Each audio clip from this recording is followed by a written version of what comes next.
Welcome to the fourth meet and greet with Congressional District 2 candidates.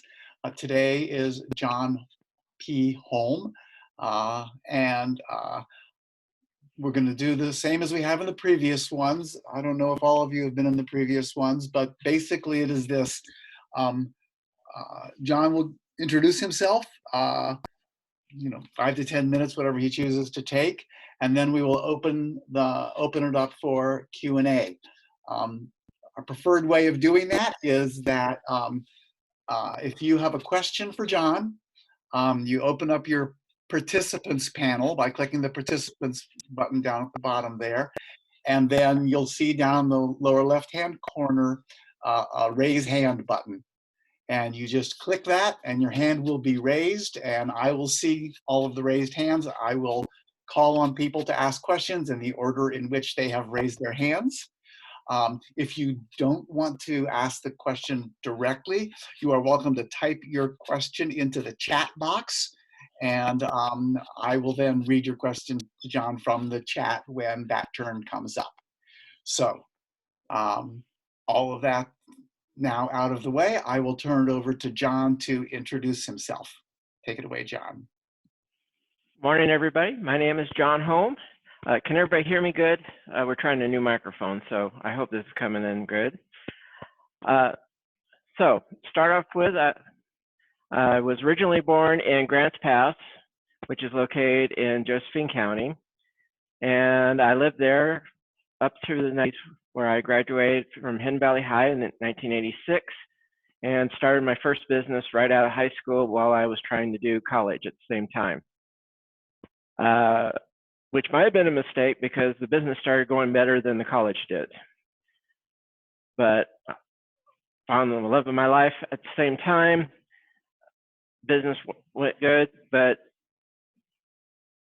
things changed in my life. And then in the 90s, I wound up moving to Jackson County. And because the business didn't go as good, things changed. Wound up becoming a grocery clerk. Then I wound up becoming a realtor. And then things changed yet again with due to a handicap. A lot of things changed in my life all of a sudden. But then a friend came into my life, or rather came back into my life. And this friend, well, as a kid, you ever had that friend that your mom was a little unsure of at first sight? Well, this was that friend. His name was Bill. And he was always in the crosshairs, you might say, at first. His mom wasn't ready to raise him. So he was not always the cleanest kid or the best dressed. But, well, what can I say? Mom was a force of nature. She eventually found out what was wrong in his life. Instead, turned him into child protection services back in the 70s. She wound up sending extra lunches to school or lunch money or asking, you think Bill will like this shirt or like these pants? And checking his homework, making sure he graduated from high school eventually. And he wound up getting a scholarship.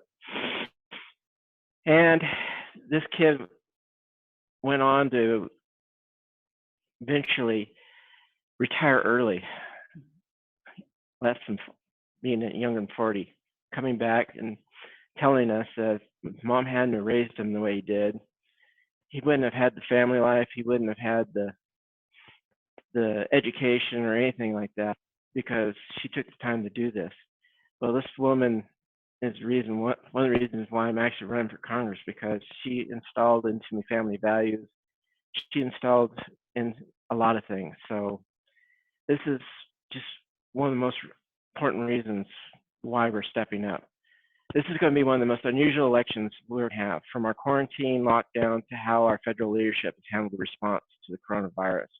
And I want you to know, I will hit the ground running, because even after all this, we will still have a lot of work to do. By 2021, we'll still have so many of our local businesses that will still need a hand up. We will still have an infrastructure for years that will need to be fixed, but most of all, we will have people that will still need jobs that didn't get rehired. This will be the best time to get our much needed to-do list done, and we can still be creating communities to do it. A high-speed rail system connecting east to west as well as north to south, joining with California and Washington, forming a West Coast super rail system so we can get more cars off the road and having the USPS join as a partner to transport mail, we can remove these big trucks from the roads and erase their carbon footprint. We also need to bolster public transportation in towns throughout Oregon to provide better access to business, healthcare, and education. These are just some of my pet projects I'd like to try to get involved in this.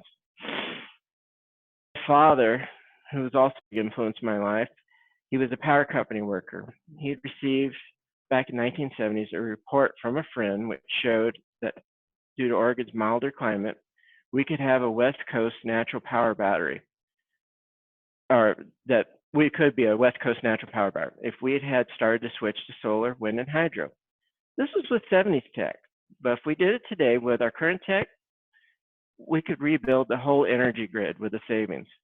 We could add to the farm bill so farmers could get grants to add solar and wind generators to replace their current sources of power and add enough to make them into wind generators as well. This is just some of the things I would like to start seeing us change. And with some of my background being a realtor, I think I can start adding to the ability, changing how we start affecting people. I know part of the ability to being a congressman is how you sell things and how you talk to people. As a Democrat, we're not the best salesmen. Let's be honest. We have a problem with approaching people and getting our products out. We have to start approaching people better. When I looked at these races that are coming up, I saw that we had 20 counties and we had Democrats who normally approach things as dreams and things, and we did not. We had looked at big pictures, but we started losing track of the little picture, the little things that people were falling in the cracks through. So when I devised a campaign to start affecting the little people and to start bringing them back into the main picture, I said, okay, we need to make sure we have healthcare, we have education, we have the workers covered, and then we also have to remember the soldiers that have come back, and then make sure that they are remembered and that they're back into the production of, that they get back into the workforce, and we get them off the streets, and we start getting them the medical care they need, and that they're remembered and honored and respected. Because I have so many friends that have come back from Iraq, they've come back from Afghanistan, and they're having problems getting their medical care. And as someone who's on Medicare because of this right here, we need to start looking at fixing our Medicare system, because our healthcare system, because right now this virus has proven beyond a shadow of a doubt that our healthcare system is from the dark ages. We need to start bringing forth a healthcare system that is no longer a sick care system. We need to bring a healthcare system that people are no longer afraid to go to the doctor, get themselves taken care of first, and stop worrying about, can I afford to pay for this? Am I going to be going into bankruptcy if I go? Am I going to lose time for work? We have to stop having people worrying about the little things. People need to worry about, is my little girl going to get a good education? These are things that we have to start taking care of first. So this is another reason why education is something that I worry about. And that's why I put these as my 4 main platforms. Oregon has a dismal record on public education. It runs clear up the line to the federal budget, which has been cutting it for the K through 12 schools and other community educational resources for so long. The quality of the education for our children and grandchildren receive will determine the quality of it for the rest of their lives. What could possibly be more important? Unfortunately, Oregon and many other states have asked their public school systems to make do with less. This leads districts and administrators to ask our teachers to make do with less, all while class sizes swell and support staff, Staff positions get cut, special programs get scaled way back. How can we ask top-notch teachers to endure these conditions that pile on more and more responsibilities in an environment less and less conducive to learning, and in some of the worst case scenarios, and outright dangerous for teachers and students alike? Our students are, students are are diamonds in the rough. We need to start treating them like gems. That we need teachers that are jewelers that can make them shine. And to do that, we need to start providing them with the supplies. If we want the best for our children, we need to start by supplying them by raising teachers' pay and prioritizing the funding for necessary staffing, technology, and support programs and supplies. And as for the school buildings and facilities, they must be modern, safe, and accessible. This includes also making sure we have Wi-Fi and internet top rate, because as this coronavirus has done, now our kids are having to learn from home. And after graduation, students should have the option of school, trade, or military service without the worry of incurring unimaginable debt. We have so many of the same dreams we did at their age, such as career, family, and home ownership. Today, young people are tomorrow's community builders, policymakers, and healthcare workers. It's time we invested in our shared futures. So let's just take a look at jobs right now. We have a fantastic opportunity to increase both employment and wages in Oregon. I envision taking advantage of several factors in our favor, including our state's milder weather, to create a green market that can not only generate jobs but wealth. I'm talking about securing grants to build solar and wind power generators, beginning to power our state's agriculture industries with locally generated green energy, getting homeowners on board as well, and allowing them to sell the electricity generated back to the power companies. Right now, it costs about 0.025 cents to produce a watt of solar energy. If Oregon created its own power company, we could finally get our power grids upgraded properly, creating jobs as we go. I've also thought about our state's travel infrastructure.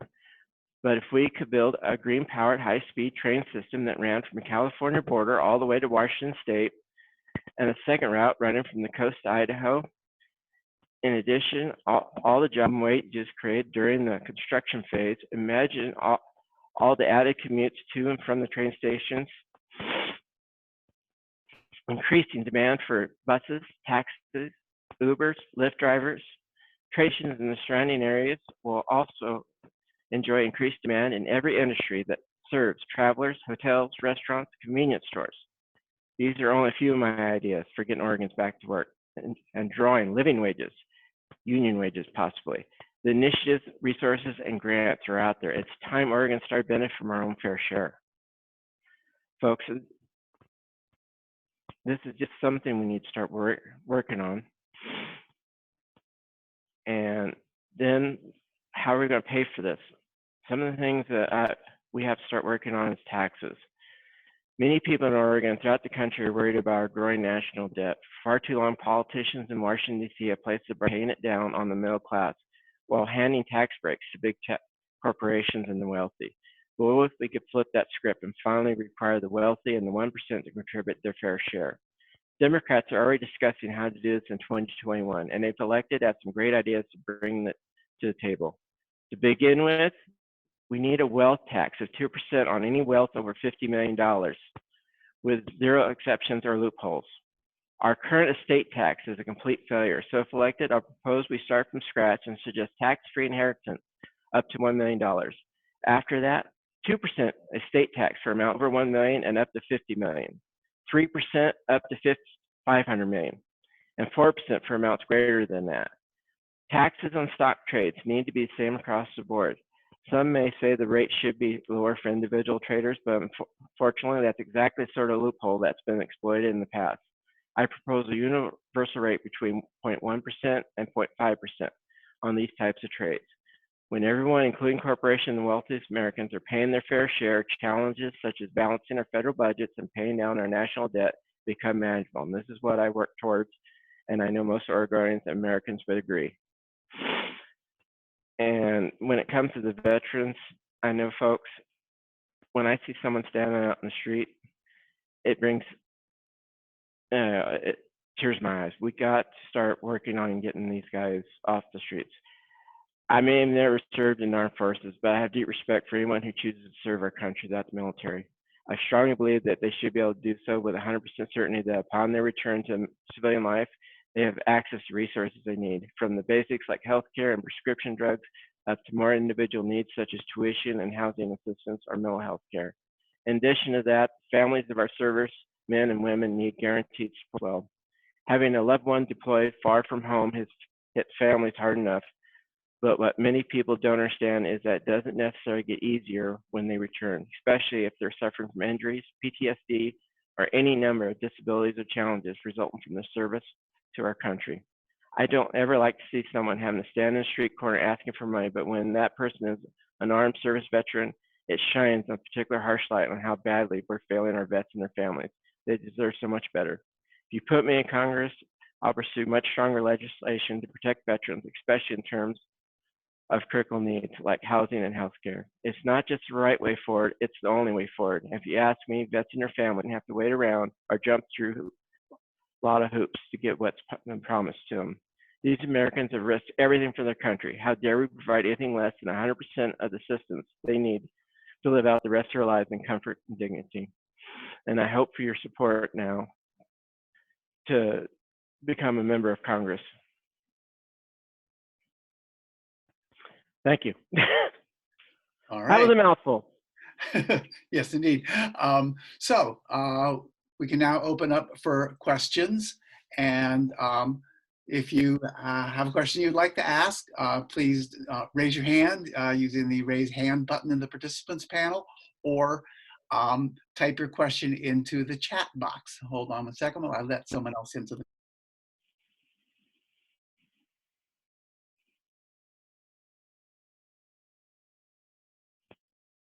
Okay, we have our first question, and this is going to be coming from.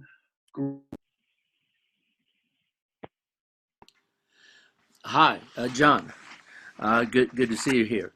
I've listened to your videos online as well. It's clear to me that you have a lot of sympathy for people, a lot of concern, and a lot of appreciation for those who've helped others do better in their lives, like the teacher that you used to have in high school who taught chemistry and physics. It was a nice story.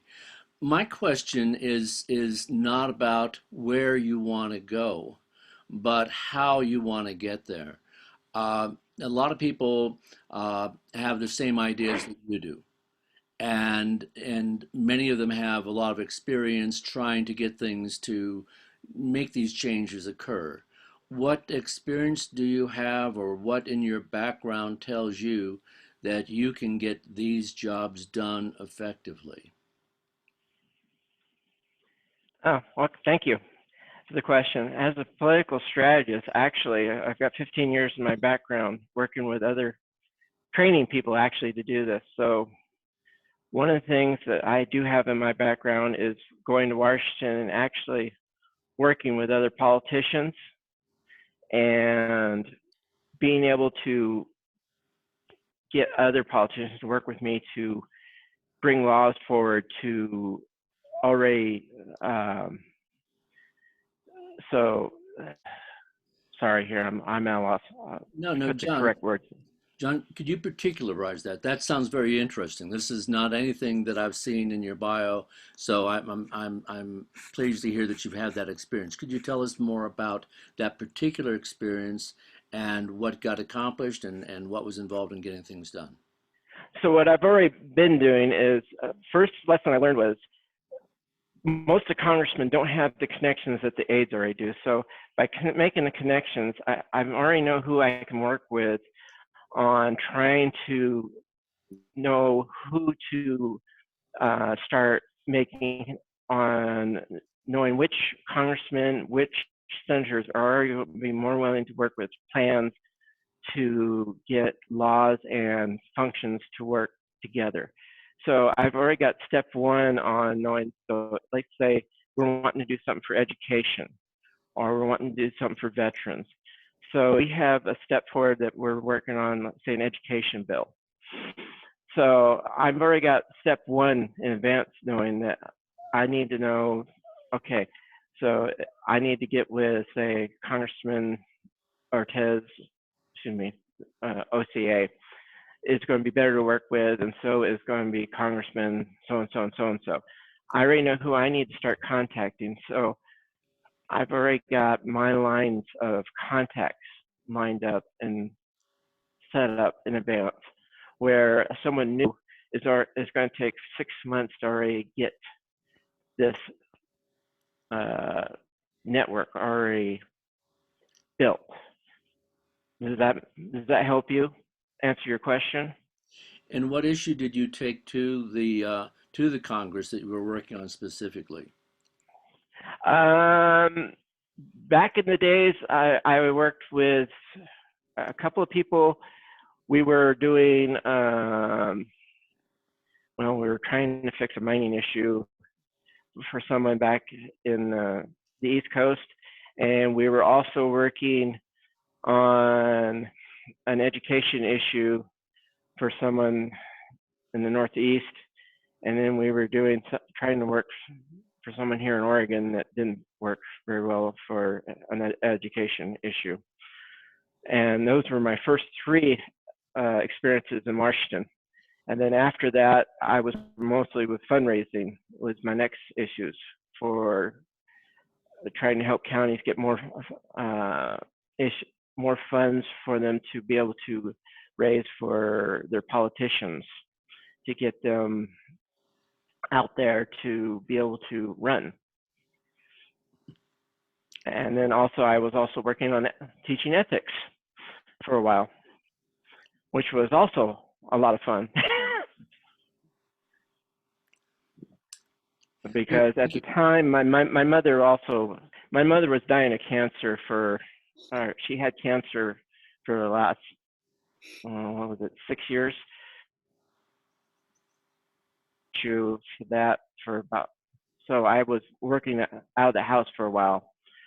So I wound up being shunt only online for a 6-7 year period of time. So I had to work from a shorter period. So I got pushed into different areas. So while I got to work away from home for a while, and then I got my duties wound up moving me to different areas. So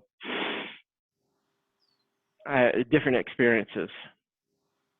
If that helps you understand. Yeah. Thank you very much. Uh-huh. Okay. If anyone else has a question, please raise your hand or put it in the chat box. I have a question for you, John. So you're in Southern Oregon. As everybody knows, the Congressional District 2 is huge. What kind of outreach have you been doing to other parts of CD2 to help you gain an understanding of some of the issues that are over on this side of the mountains? Could you please, talk about the specific issues that you see may be important to folks east of the Cascades? Thanks. Mm-hmm. Well, literally starting all the way back in 2008, I was asked how to defeat Greg Walden. So the people I was working with, we started sending out a group to start listening to the people. We wanted to listen to what people were talking about. So I sent out, instead of asking questions, we sent out people to literally listen to what people were saying. And we wanted to listen to the grumblers, as I called them. I said, people are going to lie to us if we ask them questions. They aren't going to tell us the truthful question. So we sent people literally out to the, like the Mrs. Q's and the Veras. You don't understand. Those are you might call them the Republican cafeteria cafes, but those are the ones where you're going to hear the most people talk at. And we just sent them out to those kind of diners so we could hear the people that talked the loudest at, to hear how they were talking and kind of overhear their conversations and get involved in their diner conversations, just so we could listen to and bring back more information about what they were complaining about, what they were talking with, and kind of get involved in their conversations. So we sent a lot of people out just to get involved in the communities and start listening to how they were discussing things, how they were talking and listening, and bring this information back. And this is how we started hearing a discussion about where people were upset the most and what they were coming back on, what we were missing, what the Democrats weren't connecting the dots to the most. And this is why it's like, guys, this is why it's nice that we want to talk about these, but if we're not worried about jobs, we're not worrying about the education properly, we're not talking about healthcare correctly. I mean, yeah, we do need to worry about healthcare, but we have to start worrying about certain areas of healthcare. We have to start filling in the blanks on what we're not doing. And we need to start worrying about the people that are coming back from Iraq. We need to worry about our troops and how they're being taken care of. We have to start talking about the people that are falling in the cracks, filling in. These are the things that people are really starting to feel lost about. And when I started discussing this with the others that were around me, it was like, okay, can you actually create a plan around this? I said, yes. And then when we created it and started passing it around to the politicians, they said, oh yeah, we got this. I said, okay. And they lost. And we continually kept trying to offer this to the other politicians, and well, they kept losing. So it came around this year, we tried to find someone to train to do this. And it came right to the point where if we couldn't find someone to train to do this, it was either find someone to train or run. Well, I ran. Because there was only one other way to do it, was we had to find a way to literally beat and fill in the blanks, because there's too many people that have dropped out of politics, dropped out of the idea of what's voting, because they feel like they're not being listened to, they're not being, they're just not interested in it anymore, because they're not being, politics isn't following through. We're not paying attention to them. So this is what my campaign is all about. Let's start paying attention. Let's start rebuilding our communities by let's start rebuilding Oregon and doing what FDR did and doing what we did literally from the 50s on up, and what the Republicans literally have been doing from the 70s on, which is they've gone corporate and forgot about Little America. Little America was what really built America. So, it's hard to explain really, but when we went into, when McDonald's literally grew into its big corporation, they forgot that it was a small town burger joint that created them. I guess that is the best plan. The small town burger joint is what started things, but now McDonald's has grown into such a big corporation, they forgot that, the place, the small town burger joint, which they started from, is really what people kind of remember the most. They go back to the diners. Everybody watches Food Network, and they keep watching diners, drive-ins, and dives, and thinking about those joints. And now people are going to those places. Well, those small businesses are what's hurting so bad now, and those are what are going to support America more than our corporations, because our corporations, they're not paying good wages, they're not supporting our employees. And if we start supporting our small businesses, we start going back and helping them and bringing them back to life, we will start bringing back alive America, I think. And that's one of the reasons why I want to come back and start helping the second district and start doing this community again. Have I lost? I lost you in trying to explain this. I kind of feel like I rambled on a little bit too much trying to explain this. No, that's fine. So now you went through in your introduction, you talked a whole lot about your positions. And so I don't know whether, my question here is, do any of the other people here have any other questions for you, or are you all satisfied with what you heard from all of his policy statements in his intro? If you have any questions, please raise your hand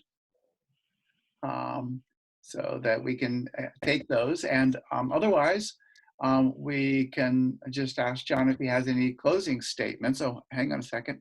We have something in the chat. This is another question from Greg. He says, John, you have put yourself in the situation of learning on the job, but sometimes the job situations are so overwhelming, as they often are for teachers. What would you do to address their needs besides increased funding? Well, besides increased funding, one, I would definitely need to sit down with the teachers to ask what else they need. I know I don't know everything from the teachers, and the first thing that you need to do is sit down and actually sit with the teachers and say, what else do you need? I don't know everything, and the first thing you have to do is to sit down and ask, what else is there? And that's the biggest thing that politicians is, we think we know everything. Well, I'm not stupid. My thing is, what else? What do I need to know?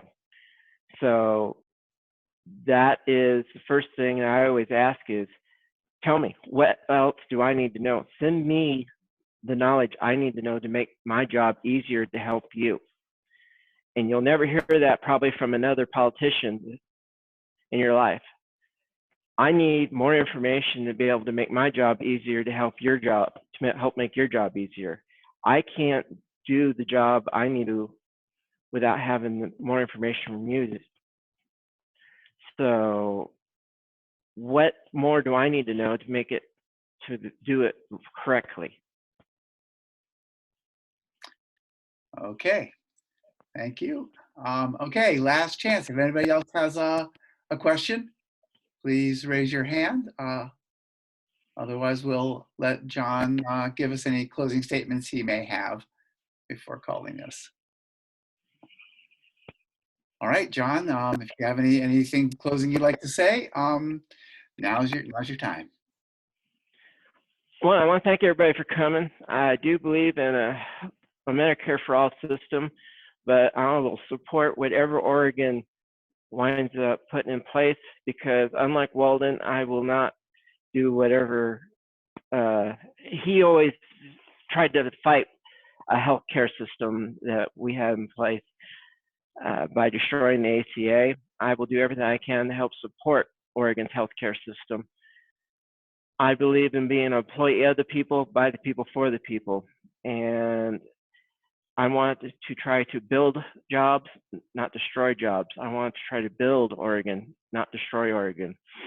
I want to make Oregon green. I want to try to continually grow Oregon and not try to make it withdraw into a shell. And to do that, we have to continually grow and to continually grow and build.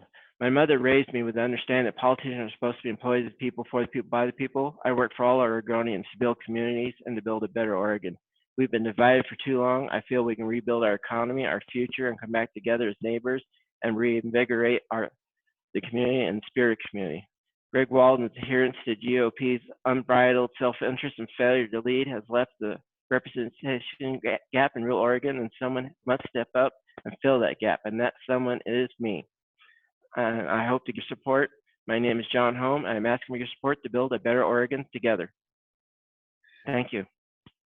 All right. Thank you, John. Thank you all for calling in. And I think that we can call this. So I'm going to end the meeting just like the other meet and greets that we had earlier. I will put the recording of this up on the Vocal Seniority's YouTube channel, and I will be sending out a link to it.